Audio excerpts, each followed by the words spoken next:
तो जागो इंडिया के इस हिस्से में हम बात करेंगे नोटबंदी की। 50 दिन पूरे होने के बाद आम आदमी के हाथ इस वक्त क्या है और आने वाले दिनों में आम आदमी की मुश्किलें कितनी हल होंगी। कई सारे सवाल हैं जो उनके दिमाग में है। ऐसे में 500 और 1000 के नोट बैंकों में जमा करने का आज आखिरी दिन भी है। अगर इसे बैंकों के कामकाज के घंटों के हिसाब से जोड़ेंगे तो अब आपके पास इस समय से शाम 4 बजे तक सिर्फ और सिर्फ 7 घंटे 58 मिनट का वक्त बचा हुआ है। आप सोचिए कि सिर्फ 7 घंटे 58 मिनट में पुराने 500 के नोट और 1000 के नोट बैंक में जमा आपको कराने ही पड़ेंगे। न्यूज 24 लगातार आपको नोटबंदी का काउंटडाउन दिखा रहा है और हमारी घड़ी पर नजर रखिए। और अगर आपके पास पुराने नोट बचे हैं तो आज हर हाल में उसे बैंक में जमा जरूर करा लीजिए।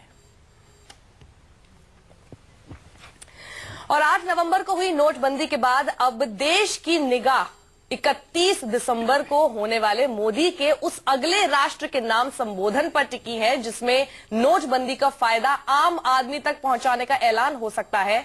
हम आपको 3 तस्वीरें दिखाएंगे। पहली तस्वीर है 8 नवंबर की, जब मोदी सरकार ने इस अहम फैसले का ऐलान किया था। वहीं दूसरी तस्वीर आने वाले कल से जुड़ी हुई है।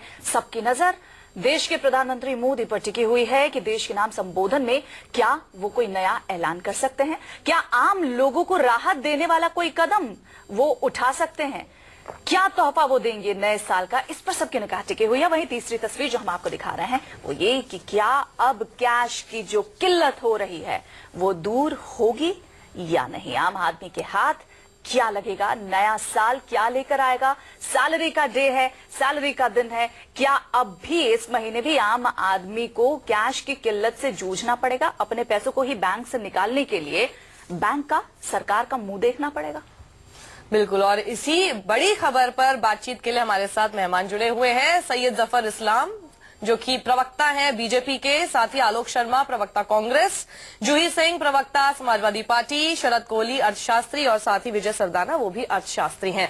तो सबसे पहले क्योंकि सरकार की नुमाइंदगी कर रहे हैं सैयद जफर इस्लाम साहब, तो उन्हीं से सवाल बनता है क्योंकि लोग इस वक्त हमें देख रहे हैं, जानना चाहते हैं कि सरकार के मन में आखिर चल क्या रहा है, क्योंकि पिछले 50 दिन से समझ नहीं आ रहा, रोज रोज रूल्स एंड रेगुलेशंस चेंज होते हैं।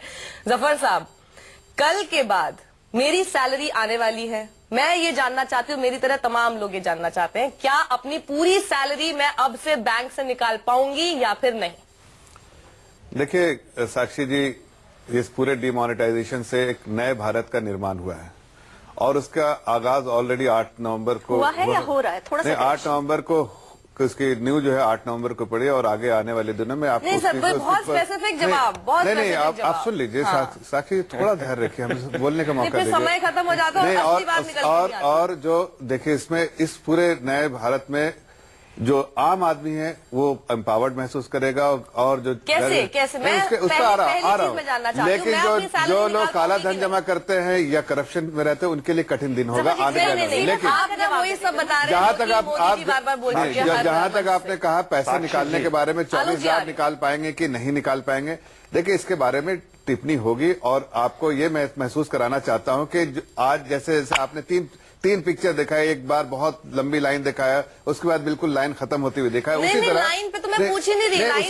उसी तरह मैं आ रहा हूँ आपके। मैं जानना चाह रही हूँ कि अभी जो आपने एटीएम पे लिमिट लगा रखी है, बैंक से विड्रॉल की लिमिट लगा रखी है, मैं अपनी सैलरी बैंक में आने के बावजूद नहीं निकाल पा रही हूँ, क्या मैं वो कल के बाद से निकाल पाऊंगी। देखिए कल बहुत सिंपल और स्पेसिफिक सवाल है जिसका स्पेसिफिक जवाब हो सकता है। तो स्पेसिफिक जवाब ये है कि देखिए कल की सूचना तो आपको कल क्या होगा, आज तक तो ये जो है कानून आपको मालूम है, कल के जो आपको कानून जो अगर कुछ चेंजेस उसमें संशोधन होगा तो आपको पता चलेगा। लेकिन इतना जरूर कहता हूं कि ये जो आपको थोड़ी सी तकलीफ जो दिखी है पिछले दिनों में, वो आगे आने वाले दिनों में बिल्कुल खत्म होती दिख रही है और खत्म होती है। आलोक जी, तकलीफ खत्म होती हुई दिखाई दे रही है, यहाँ पर जफर साहब बोल रहे हैं, क्या आपको भी ऐसा लग रहा है तकलीफ खत्म होती दिखाई दे रही है। चश्मे की बात आप कह रहे थे।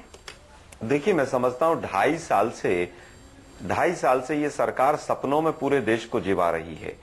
पूरे जिस तरह से ख्वाब दिखाते हैं कि सब अब ऐसा हो जाएगा फिर वैसा हो जाएगा, वैसा ही ये वक्तव्य है। इतना जरूर है कि देश बदल रहा है, आप नहीं बदल रहे हैं। 3 करोड़ लोग बेरोजगार हो गए हैं, आर्थिक अराजकता है, तरक्की का पहिया जाम हो गया है, आरबीआई कत्थक कर रहा है, अर्थव्यवस्था चक्रव्यूह में फंस गई है अभिमन्यु की तरह और सरकार छटपटा रही है। इतना जरूर हुआ है। 100 से ज्यादा लोग जो हैं वो मौत हो गई है उनकी। मैं समझता हूं जिस तरह से इकोनॉमिक कंडीशंस हैं आज देश की, ये पूरी तरह से इकोनॉमिक कंडीशंस के ऊपर, क्योंकि इकोनॉमिक्स हमारे साथ बैठे हैं तो उन्हीं से जान लेते हैं। आलोक जी, शरद कोहली जी, अभी मुझे लगता है आम आदमी नहीं, एक मिनट आलोक जी एक मिनट, इकोनॉमी जो है वो कह रहा है कि 1,28,000 करोड़ का नुकसान हो चुका है। का देखिए स्टैटिस्टिक्स आलोक जी मैं आ रही हूँ, टैक्स कलेक्शन नंबर पे भी बात करेंगे। शरद जी से बात को पढ़िए, आप देश की पत्रिका को पढ़िए, ठीक है, आम आदमी को कल क्या मिलने वाला है? शरद जी, देश की पत्रिका पढ़िए, देश के आदमी की आवाज सुनिए, आलोक जी देश के आदमी की आवाज सुनिए, देश के नागरिक की आवाज सुनिए। सुबह सुबह लोग टीवी ऑन करेंगे, उनको मजा नहीं आता है सब इस वक्त हम ये जान लेते हैं आम आदमी को क्या मिल रहा है, आम आदमी तक क्या मैसेज आ रहा है। ठीक है, तो इकोनॉमिक्स से ही हम जान लेते हैं। देखिए, जो नोटों की प्रिंटिंग है, या आम आदमी का प्रश्न, आपने सैलरी की बात करी, वो निकलेगी कि नहीं निकलेगी, ये सीधी नोटों की प्रिंटिंग से जुड़ा हुआ सवाल है। नोटों की प्रिंटिंग, अभी 5 से 6 लाख करोड़ के नए नोट मार्केट में आए हैं, और जो निकले थे वो करीब 14 लाख करोड़ थे, 15 लाख करोड़ से भी बल्कि ऊपर थे। तो अभी कोई जादुई छड़ी मुझे नहीं लगता कि कल ऐसे फिर जाएगी कि आपको जो 24,000 की लिमिट है साक्षी या वंदना, वो एकदम से जो है आपकी बढ़ के और अनलिमिटेड हो जाएगी या डबल हो जाएगी, ऐसी उम्मीद अभी फिलहाल कम की जा रही है। लेकिन विजय सरदाना जी, ये जो है गंगवार साहब भी बोल चुके हैं कि हर दिन 25 से 30 करोड़ रुपए अगर छप रहे हैं, और ये तो कोई जादू की छड़ी कोई आज के लिए तो है नहीं, पिछले 50 दिन का समय इसीलिए मांगा गया था ना। तो इतने टाइम में तो कुछ तो प्रिपरेशन हुई होगी कि कल से हमें कुछ एक ऐसी उम्मीद दिखे कि हाँ भाई 51वें दिन कुछ नई बात लेकर आए मोदी जी। देखिए, 2 बातें हमें समझनी पड़ेंगी। आपके पूरे के पूरे जो 15 लाख करोड़ की आप बात कर रहे हैं, वो सारे सर्कुलेशन में नहीं रहते।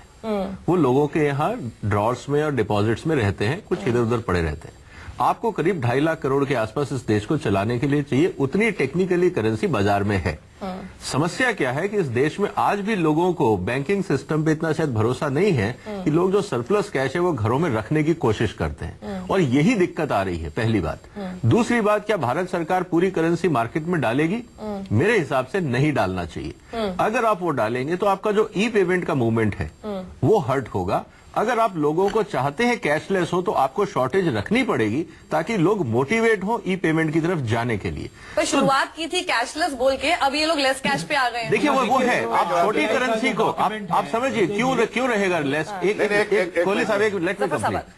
देखिए, आप पूरा कैशलेस क्यों नहीं कर पा रहे, और जहां मेरे को सरकार को लगता है इमीडिएट इस कदम उठाना चाहिए कि जो आपने ट्रांजैक्शन चार्जेस लगा रखे हैं ई पेमेंट पे, 50 रुपए पे 4 रुपए कोई कंपनी वाला या बैंक वाला रख लेता है, ये गलत है। क्योंकि जब मैं कैश में डील करता हूं तो मेरे पे कोई सरचार्ज नहीं है, लेकिन जब मैं ई पेमेंट करता हूं तो कुछ कंपनियां मेरी मजबूरी का फायदा अपने प्रॉफिट में डाल रही है।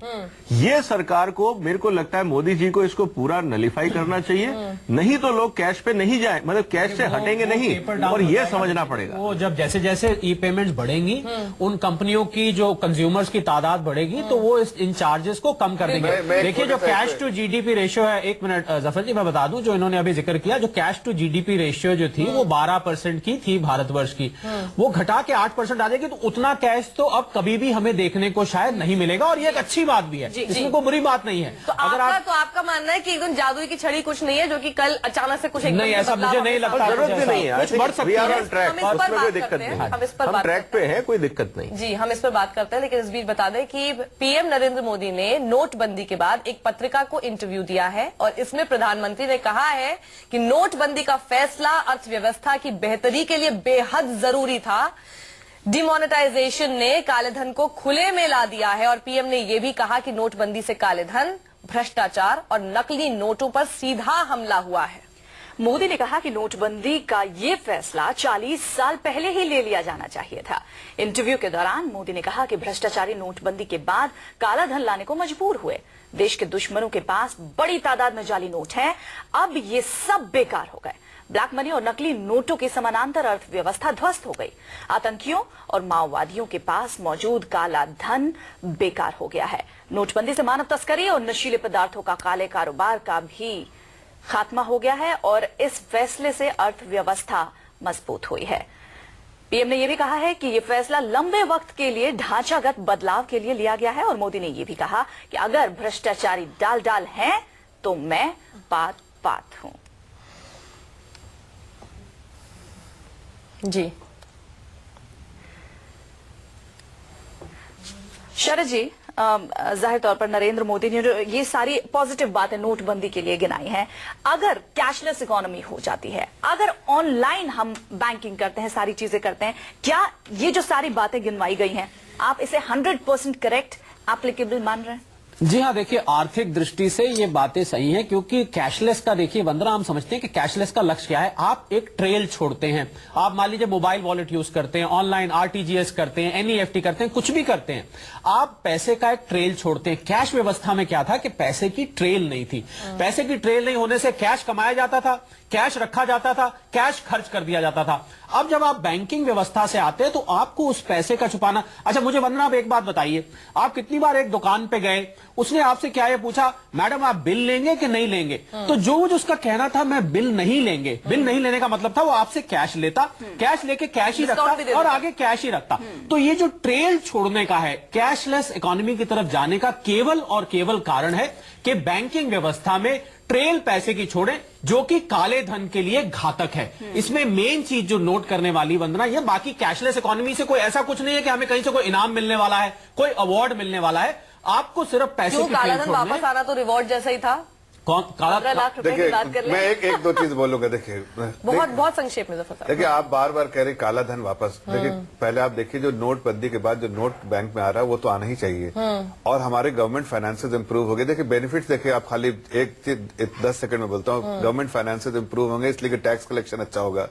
दूसरी बात है कि जो टैक्स बेस बढ़ेगा, जो आज के 1.3% ही लोग टैक्स देते हैं देश की जितनी बड़ी जनता में, 3% लोग रिटर्न फाइल करते हैं। आज अगर ये 7-8% हो जाता है तो बहुत बड़ा पैसा बचेगा। राजन तो कह रहे हैं यूएस से बेहतर है हमारा। नहीं, लेकिन हमारे पास हमारी बहुत बड़ी तादाद में लोग नहीं टैक्स पे कर रहे हैं। आबादी की बात कर रहा हूँ, वो परसेंटेज हमारी बहुत छोटी इनकम होगी और वो बढ़ेगा, और उससे लोग जो जन कल्याण, जो रूरल डेवलपमेंट के लिए, जो रूरल इंफ्रास्ट्रक्चर के लिए आलोक जी आएंगे आपके पास रूरल इंफ्रास्ट्रक्चर। आलोक जी एक मिनट, रूरल इंफ्रास्ट्रक्चर पे जो पैसे खर्च होने चाहिए थे, आज देखिए प्लान एक्सपेंडिचर के बाद कोई पैसा ही नहीं बचता है। जो आपके कैपिटल एक्सपेंडिचर होनी चाहिए नहीं होती है, इसलिए कि आपके पास रिसोर्सेज नहीं है। जितने आपके रेवेन्यूज उतना आपका एक्सपेंडिचर ऑलरेडी। सरकार ने भी कुछ पॉजिटिव पॉइंट्स लाके रखे हैं। देखिए जो आप जो कह रहे थे अभी हमारे अर्थशास्त्र भाई शरद कोहली जी, कि देखिए हमारा जो कैश टू जीडीपी रेशियो 8% अगर हो जाता है तो उतना कैश आपको कम छापना पड़ेगा। इस पर हम चर्चा करेंगे यहाँ, लेकिन हमें फिलहाल रुकना होगा। एक छोटे से ब्रेक के लिए जल्द लौट रहे हैं।